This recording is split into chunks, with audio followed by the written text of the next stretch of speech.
ওরা তো। তুমিও এখন ওকে কিস করবে? তাই বলে এই পাবলিক প্লেসে? করতে বলছি করো।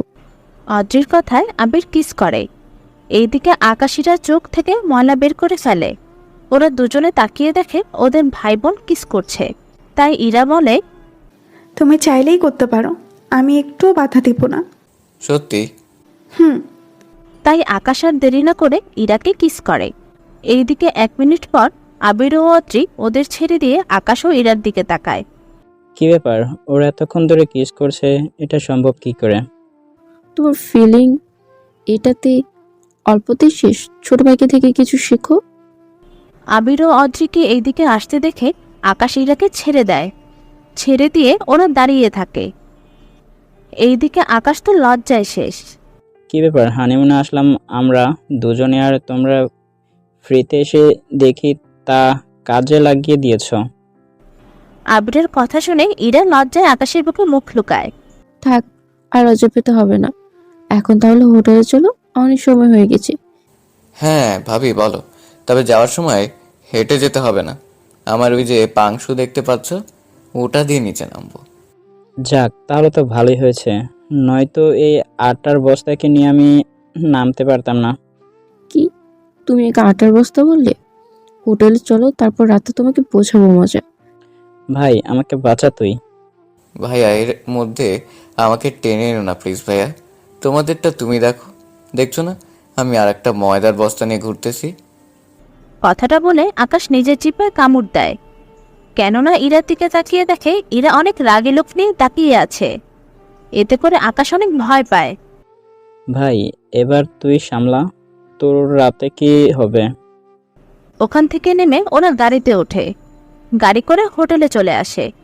হোটেলে এসে ওরা নিজেদের রুমে চলে যায়। ওখান থেকে ফ্রেশ হয়ে ওরা এসে বসে। তখন ইরা বলে, কি বললে তখন? কই, কখন বললাম? আমি ময়দা বস্তা, তাই না? আমি কখন তা বললাম? পাহাড়ে তুমি বলনি? ওটা তো মুখ ফসকে বেরিয়ে গিয়েছে। আসলে সত্যি কথাটা সবসময় আগে থেকেই বের হয়ে যায়। তোমাকে তো আমি। এই বলে ইরা আকাশকে মারার জন্য হাত দিয়ে মারতে থাকে। আকাশও মাঠ থেকে বাঁচতে ইরাকে জড়িয়ে ধরে। এতে করে ইরা আর আকাশকে মারতে পারছে না, কারণ ইরার হাত দুটো আকাশ ধরে রেখেছে সেজন্যে। অন্যদিকে এভাবে দুষ্টামি করতে করতে আকাশ ইরাকে নিয়ে বিছানায় পড়ে যায়। এরপর শুরু হয় ওদের মধ্যে রোমান্স করা। এভাবে রাতভর চলতে থাকে। পাঠক পাঠিকাগণ, কি চলতে থাকে তা আর বললাম না, আপনারা নিজেরাই বুঝে নিন। পরের দিন সকালে আকাশ ঘুম থেকে উঠে তাকিয়ে দেখে ইরা গোসল করে বের হয়ে আয়নার সামনে দাঁড়িয়ে চুল আঁচড়াচ্ছে। আকাশ বিছানার উপর শুয়ে শুয়ে দেখছে। আকাশ ইরার কোমরের দিকে তাকিয়ে আছে। কিছুক্ষণ পর ইরা ব্যাপারটা বুঝতে পেরে জিজ্ঞেস করে, কি ব্যাপার, এইভাবে কি দেখছো? তোমাকে দেখছি। আমাকে দেখার কি আছে? আগে কি কখনো দেখোনি? দেখেছি, কিন্তু আজ রাতের মতো তো দেখিনি কখনো। ও তাই নাকি? তাই। তা তুমি গোসল কেন করলে? শুধু আমি কেন, তুমিও গোসল করবে। আমি কেন করব? কাল রাতে যা করলে তাই গোসল করতে চাও, নয়তো আমাকে জড়িয়ে ধরার তো দূরের কথা, হাতও ধরতে দিব না। তাহলে অপেক্ষা করো, আমি এক্ষুনি আসছি। আকাশ গোসল করতে চলে যায়। এই ফাঁকে আকাশ গোসল সেরে নেয়। আকাশ ও রিয়া রেডি হয়ে ওর ভাইয়ের রুমে যায়। ওখানে দেখে ওর ভাই আর ভাবি রেডি হয়ে আছে। ভাইয়া কি ব্যাপার, যাবে না তুমি? যাবো তো, তোর ভাবি বলতেছে কালকে যে পাহাড়ে গিয়েছে ওই পাহাড়ে যাবে আবার। এতে সমস্যা কি ভাইয়া? সমস্যা তো কিন্তু তুই। চিন্তা করো না ভাইয়া, আমি তাহলে ইরাকে নিয়ে আমি ভার্সিটিতে ঘুরিয়ে আনি। দেবরজি, তাহলে তাই করো। আমি আর তোমার ভাইয়া ওই পাহাড়ে যাচ্ছি, তোমরা ভার্সিটিতে যাও। ভাবি আমি তো সবই বুঝি, কেন তোমরা যেতে চাইছো ওখানে? তার মানে তখন তোমরা একটা লোকের সাথে কথা বলছিলে, ওই লোকটা তোমাদের কিছু একটা বলেছে, এখন ওই জায়গায় যাবে। তুমি কি করে বুঝলে? কারণ ওই জায়গায় তো আমিও গিয়েছি। কি, ওই জায়গায় গিয়েছো? কার সাথে আর কোন মেয়েকে নিয়ে? তুই এইদিকে আয়, আমি তোর কানে কানে বলছি। ইরা ওর বোনের কাছে যায়। তখন ইরাকে সবটা বলে। ইরা তো শুনে একদম। তুই ওই জায়গায় গিয়েছিস, তাও কোন মেয়েকে নিয়ে? আরে আমি বন্ধুদের নিয়ে গিয়েছি, এর বেশি আর কিছু না। কিন্তু তোমরা দুই বোন আজকে একই ডিজাইনের শাড়ি পরেছো, আমরা তো সব গুলিয়ে ফেলবো। চিন্তা করো না, আমি বলে দিচ্ছি কি করে আমাদের চিনবে। কি করে? আমার মুখের দিকে তাকাও আর আপুর মুখের দিকে তাকাও। কোনো ডিফারেন্ট কিছু কি দেখতে পাচ্ছ? দুলাভাই, আপনিও দেখেন। আকাশ ও আবির দুজনে দেখতে থাকে, কিন্তু কোনো রকম খুলে ওরা বের হতে পারছে না। তাই আবির বলে, আমার ধরা তো হবে না। আমি বুঝতে পেরেছি। কি? আমাকে বল। ওদের ঠোঁটের দিকে তাকাও, ঠোঁটের নিচে একটা তিল আছে, আর অন্যজনের নেই। তার মানে অধীর ঠোঁটে তিল নেই? হ্যাঁ, তাহলে আমরা এইভাবে খুঁজে বের করতে পারবো। আইডিয়াটা তো দারুণ। ভাইয়া, তাহলে তোমরা সাবধানে যাবে, কোনো সমস্যায় পড়লে আমাকে কল দিবে। ঠিক আছে। আবির ও অদ্রি বেরিয়ে পড়ে। অন্যদিকে আকাশ হীরাকে নিয়ে বেরিয়ে পড়ে ভার্সিটির উদ্দেশ্যে।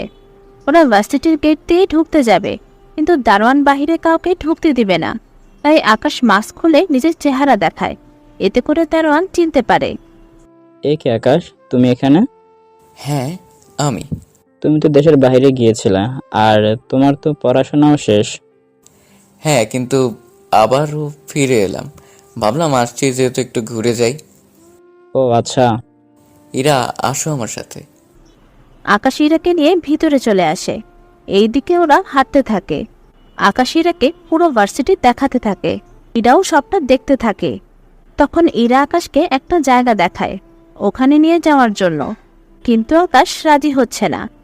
কেননা ওই জায়গায় সবচেয়ে খারাপ ছেলেদের আড্ডা, তার সাথে রয়েছে বড়লোকের ছেলে মেয়ে। আকাশ ওইদিকে আর নিয়ে যায়নি। ওরা প্রথমে ক্যান্টিনে যায়। ওখানে গিয়ে আকাশ কিছু খাবার অর্ডার করে। খাবার নিয়ে আসলে আকাশ খাবার খাচ্ছে না। তাই ইরা বলে, কি ব্যাপার, খাচ্ছ না কেন? দেখছো না কত মেয়ে এখানে? তাতে কি, মাস্ক খুলে খাও। আকাশ মাস্ক খোলার সাথে সাথে কয়েকটা মেয়ে আকাশের মুখ দেখে ফেলে। এতে করে ওরা দৌড়ে এসে আকাশকে জড়িয়ে ধরে। আকাশ, কেমন আছো তুমি?